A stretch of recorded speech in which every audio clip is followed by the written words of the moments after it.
ओम नमो भगवती वासुदेवाय। जय माता की। स्वागत है आपका हमारे चैनल पर। आज के इस वीडियो में हम बात करने वाले हैं शारदीय नवरात्र में अष्टमी और नवमी तिथि की पूजा किस दिन की जाएगी।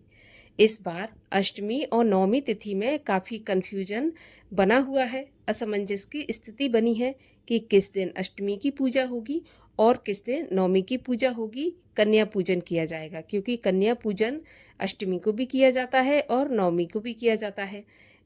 हर जगह पर नवमी और अष्टमी को कन्या पूजन, देवी की जो हवन है इत्यादि किए जाते हैं। तो तिथि में जो असमंजस है आज के इस वीडियो में आपके सारे दूर होने वाले हैं। वीडियो अगर पसंद आता है तो लाइक अवश्य करिए और साथ ही साथ चैनल को सब्सक्राइब करके बेल आइकन पर क्लिक भी कर लीजिए। तो देखिए, इस बार काफ़ी असमंजस की स्थिति बनी हुई है और नवमी तिथि की पूजा और कन्या पूजन किस दिन किया जाएगा। इस बार एक तिथि की वृद्धि हो गई थी, इस वजह से ये असमंजस की स्थिति बनी है। तो देखिए, सप्तमी तिथि 29 सितंबर सोमवार को होगी, अष्टमी तिथि 30 सितंबर मंगलवार को, नवमी तिथि 1 अक्टूबर बुधवार को और दशमी तिथि अर्थात दशहरा होगा 2 अक्टूबर गुरुवार के दिन। अब अष्टमी तिथि का प्रारंभ होगा 29 सितंबर सोमवार की शाम को 4:32 से और अष्टमी तिथि की समाप्ति होगी 30 सितंबर मंगलवार की शाम को 6:06 पर। और नवमी तिथि 30 सितंबर मंगलवार की शाम 6:07 से प्रारंभ होकर 1 अक्टूबर बुधवार की शाम 7:01 पर समाप्त होगी। दशमी तिथि का प्रारंभ होगा 1 अक्टूबर बुधवार की शाम 7:02 से और समाप्ति होगी 2 अक्टूबर गुरुवार की शाम 7:10 पर। इसी दिन दशहरा भी मनाया जाएगा। अब असमंजस की स्थिति क्यों बनी हुई है, देखिए, हर तिथि जो है संध्या के समय प्रारंभ हो रही है। आपने देखा अष्टमी, नवमी, दशमी सब तिथियां शाम के समय प्रारंभ होकर अगले दिन शाम को समाप्त हो रही हैं।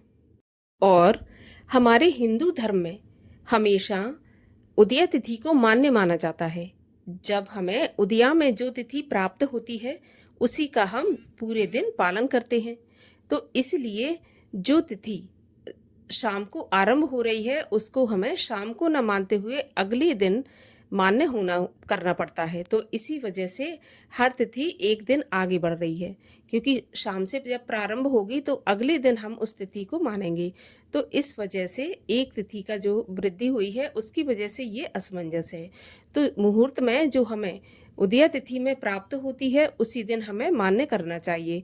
तो उदया तिथि में जब आपको अष्टमी और नवमी प्राप्त हो रही है तो उसी तिथि में आप कन्या पूजन करें, उसी में हवन करें और उसी में माता विसर्जन, कलश विसर्जन करें, क्योंकि उदया तिथि ही मान्य होती है।